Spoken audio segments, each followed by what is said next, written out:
Hi, I'm Brooke Tyler. I own Classique Acupuncture and Pilates Studio in Asheville, North Carolina. We're in our beautiful new studio space where we're able to have great, huge classes of Chisel. So Chisel is a Pilates mat class. I came up with this model for Chisel about 7 years ago when I opened Classique. It takes many of the apparatus exercises, a lot of them we do on the one-to chair, and puts it on the floor. And it just requires floor space. We use our mats, but it also slippery, open, hardwood floor and socks so we can move around. So this video is a little bit of Chisel form information for you. So when we do our Chisel classes, they're an hour long. We got music, we're going for it. Many people have been doing them multiple times a week with me for years. But it's accessible to all levels, all abilities. Clients, men, women, young, I have kids doing Chisel, older clients doing Chisel, working on their balance. It's accessible to everybody, and there are a lot of modifications. So I'm going to take this chance in a video to give you some form cues. So when you come to class, or if you do more Chisel videos, you can apply what you're learning and get more out of it. Also make it safe, make it effective for you, and make the work come from the right places. So that's often what gets in our way as athletes, right? We want to keep improving, getting faster, making better times, being more efficient, even just feeling better in our bodies. So if we're working from the right places, which is what Pilates teaches us, your powerhouse, then all that's going to happen instead of working in our big grippy muscles. So let's just start. I'm going to kind of give you a little preview of how we begin Chisel. We're always warming up the body. Bottom to top is how I like to. That's a little, I'm an acupuncturist also, and that's how it goes in Qigong. You're definitely going to warm up. Let's warm up from the feet. So go up on your toes. In Qigong, you warm up bottom to top in many ways. So we're going to work our joints. So we like to do these little heel lifts. Stretch the feet out, work the ankles, reach the arms. Then you're starting to turn on your balance. Ask your body to sort of pay attention, come to the room. Now hold it up there. Now let's work the knees. So you bend, press. And in classical Pilates, we really like to have the heels pressing to the center line. Makes you work your bottom, your inner thighs, press. Now hold, now put them together. Keep your knees here. Heels go down, heels go up. So what you want to pay attention to with your body, even let's go parallel here, is that you're getting in good form with your feet. So when you raise the heels, you're not doing any kind of funny sickling, right? Then press the heels down. Do that again. Lift your heels. Have even weight, big toe, little toe. Make sure you're not spinning in or out. And then use, it's nice, we do this in class with a mirror. If you have a chance to have a mirror at home, try that. But bend the knees, get low. Now roll the heels up. And even just look down, right? If that's all you have, you're just checking yourself out on your kitchen floor, fine. But check your alignment. Make sure you're not crashing in your arches or spinning out. That's important. And down. Okay, stand up tall. Let's circle the hips a little bit. We want to warm you up. Go the other way. It's always a good chance to check in. How do you feel? Was one side tighter than the other? You feel warm, you feel stiff, so you have to listen to that. Now let's go to the side. Lengthen. Think mostly up as you go over.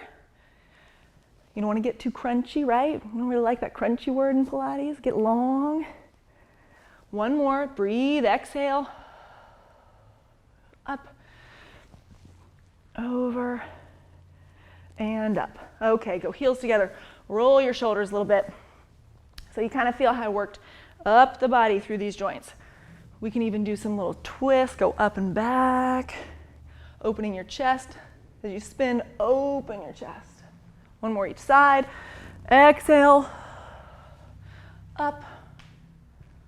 Okay, now do kind of like a standing roll up. Roll up like we do on the mat. Go chin to chest and start to peel your spine forward like you're rounding off a wall. Let your arms hang round towards the floor and roll your way back up to the top.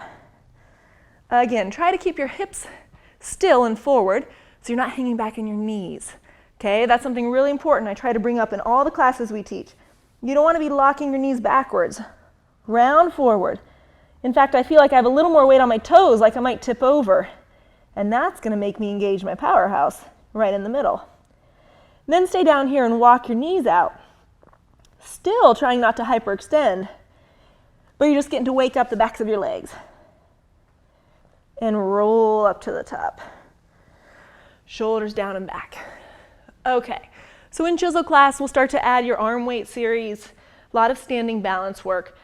So let's talk about the standing balance work for a minute.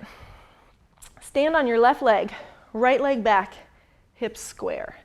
So what that means in Pilates, we talk about your frame, shoulders, hips. Think of this like a rectangle. Work that alignment. My hips are facing straight forward, and my standing leg is not hyperextending backwards. Okay? So hips face forward. Now just do a few small leg lifts back here. It doesn't have to be much. I'm doing some of the simple moves that we do in Chisel, so you have some good form. You can hear me in your head, right, helping you with your form. At the same time, you see how I'm doing this? I'm making sure I'm not popping, right, or pushing out every time I lift my leg. Then my low back is going to talk to me, and that's not Pilates. So I'm still pulling in my core, even though I'm lifting that leg. And let's switch sides. I'll tell you what ends up on fire is this right here. So I keep everything in, hips face forward, making sure my right knee's not popping backwards. You can tell the difference, right? Watch that. If I'm on this leg, I can hyperextend it and then I'm hanging in my joints. It's kind of scary. So everything in, now little lifts. And I'm making sure not to push out the front, everything in here. This long leg. And I'm working right where the hamstring and my glutes, they all kind of attach right here. I'm working here. That's going to make me really strong in everything I'm doing, right? Even walking around. But definitely if I'm running. Hold. Think of this leg. You have to pay attention to it. If you're a knee locker, you have to always keep that in your mind, that you're not pushing your knee backwards. Okay, stand up tall. And you'll feel that in the backs of your legs. Okay, so we also do plenty of squats in Chisel. Let's talk about how we line up for that. You're going to go hip width. Now, your hips are not out here. So right from the center of those hips straight down, kind of think like train tracks, parallel. Bend your knees and come into it. You want to feel like your hips are behind you a little bit, your stomach is in, and my heels are grounded. I feel like a lot of times in class, somebody has one heel or both that want to float up. You want to work that length in the back of your thighs. So heels down, bend your knees, sit down there and hold. Make sure the heels are rooted and your spine is nice and long. So I'm working to make sure I'm not too rounded under. That's going to make your back get sore. And I'm not too flipped out because that's going to mean my ribs are leaving and my core is not working. So think of a nice long spine, nice long angle there and hold. And you want to find already that the backs of your legs are working also. It's not just a quad exercise. So hold that, reach the arms. And then we're always working to understand that your arms, they're not part of your neck, there's no shrugging, they're part of your back. So work here in your sides. Try that, just hold, get a little lower. Keeping your heels down. Press it up a little. Again, go down, hold. And sometimes it takes that. If you don't have a mirror in front of you like we do in class, look down. Am I lined up? Am I pulling in, but not tucking under? Okay, so you have a nice long waist. Reach. And up. One more. Hold there. Everything in. And stand up. Okay, that should give you an idea for your squats, how you line up your feet. Let's come back to the front. A lot of Chisel we do standing on one leg. Reach your right leg back, reach your arms forward, lean into it and hold. I'm going to show you from the side so you can watch the knee. This is really important here. You're finding length. I'm going forward, backwards, holding. This knee is soft, right? So I'm not popped back, hanging in my ligaments. I have a little bend in my knee, so all the small muscles around my ankles, my knee, my hip, everything is working. Now just bend a little.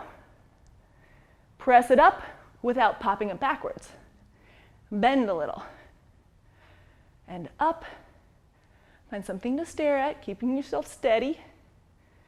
And up. Try the other side. Leg back, reach. Again, soften that knee is what I'll say. It doesn't have to be totally bent, but it's not gripped or pushing backwards.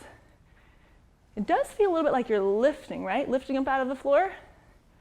Reach, bend, press it up. Also keep in mind, 2 more. When you bend this knee, you're working to track it straight forward. Watch out for your little speed wobbles, right? You can learn a lot about a discrepancy between your legs and your strength. Track it straight forward.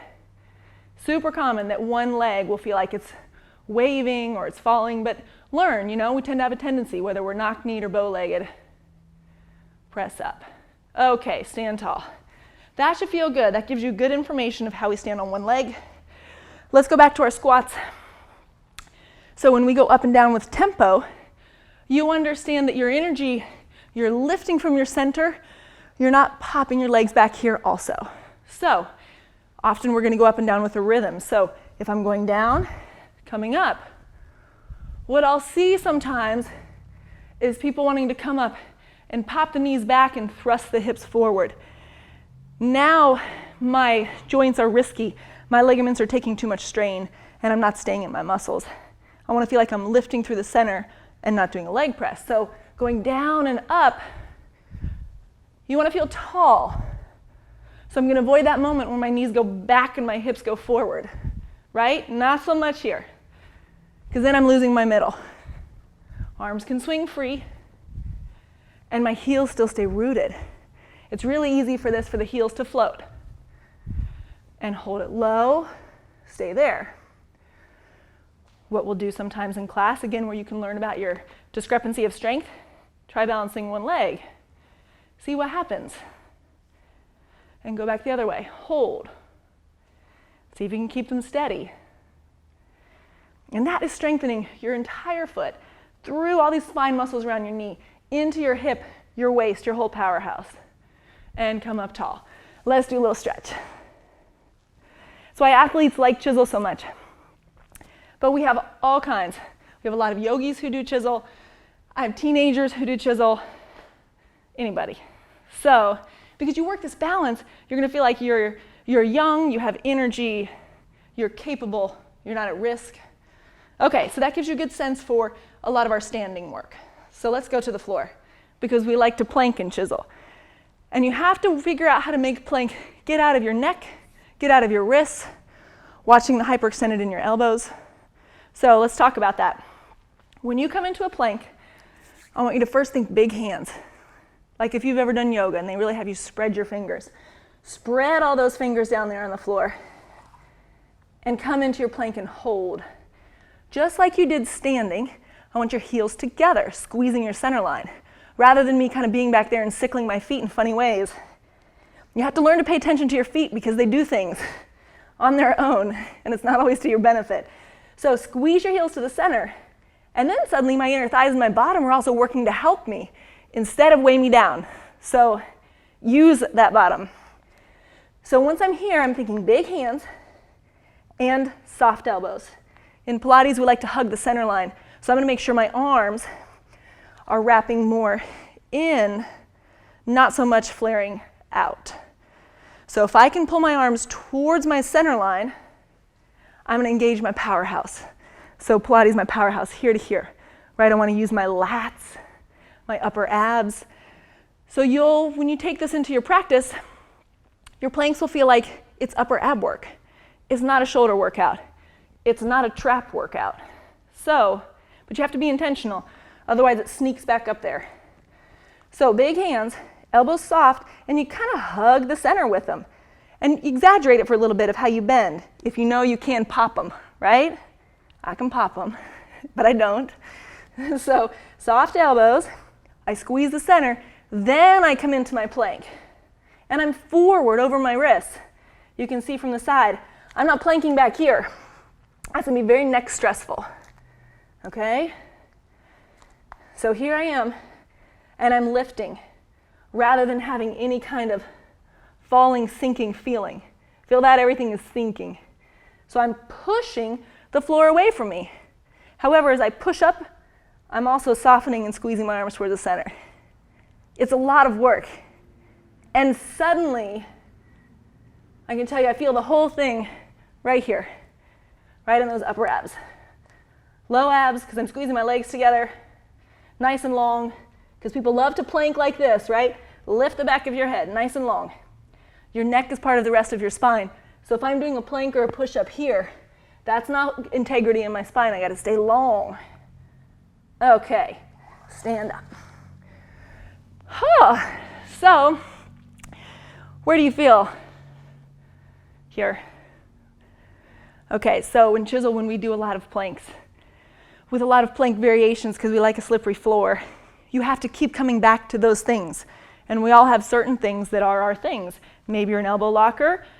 Maybe you're not very good at keeping your hands flat, right? And so you have some wrist pain. You have to know what your things are, or I'll tell you, and then you work on them in your workout. And when we add a lot of variations, if we add too many variations where you lose your form, then step back. I'm trusting you for your own workout, whether you're at home right now or with me in class. So, when we do our planks in Chisel, we like to slide. Come back down here. Now that you have your great form, hold it there, nice and long, and bring your right knee in on the floor towards your chest. Here, you want to create a curve in your spine. I kind of push the floor away, but I don't stick my bottom up. Keep your spine rounded. This is just like mountain climber on the Wunda chair, if you've ever worked on the Wunda chair, which is Pilates apparatus. So I keep this curve, and then I go back. Try the other side, bring it in. Notice as I do that, I'm not shifting in my upper body, which gets army and necky. I'm staying in the same place. Switch. Slide it in, use the floor. The other thing I really emphasize in class is that this back leg is strong and straight. And back, switch. And here, I'm working hard to lift off this thigh, not sit down on it. See where my back knee buckles? Lift that back leg, which lets me lift these toes without anything changing. And back, then try that. In, nothing changes. And now I'm basically doing my stomach series in a plank, right? Knee into chest. I'm doing all those things with my arms. Back leg is long. One more. Okay, now I'm going to bring them both in. We do double slides. That same kind of action. I curve my spine and stand up. And again, it's all right here. So let's practice that sliding. It's that same mechanics. Keep your upper body really still. Okay. Hold it. I'm going to stay long like this, and I'm going to work one leg. I'm going to slide the right in and out. My aim is to see really not much else moves. Left one. And I'm moving that leg from my core, not my hip. So my hip and my quad are not working. Now I go both. And you stay really still. Okay? And it takes practice not to let your hips bounce and fall.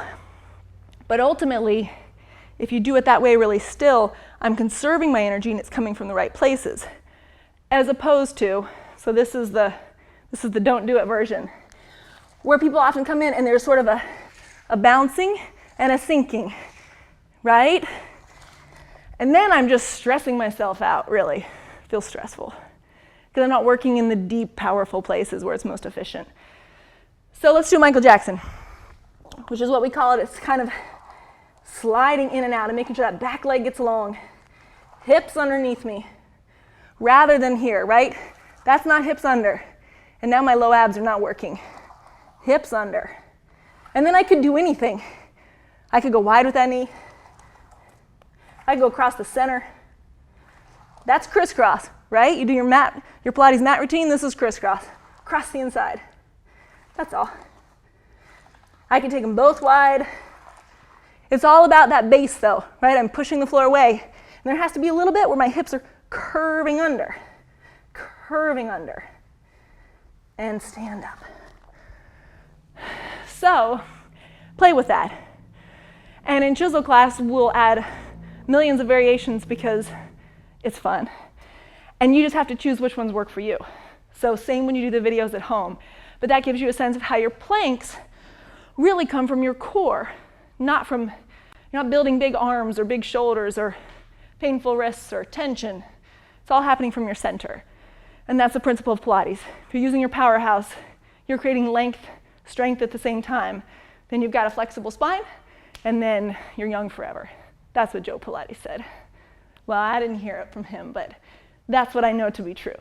And to feel it in my own practice, the more Pilates I do, the stronger I am in life, the stronger I am in any other physical workouts I want to do, the mental toughness, right? The stamina, the sense of self, it all comes full circle to help you feel strong and connected to your deep center. So there are some Chisel principles for you. Now try some more videos, or we'll see you at the studio. Okay, thanks.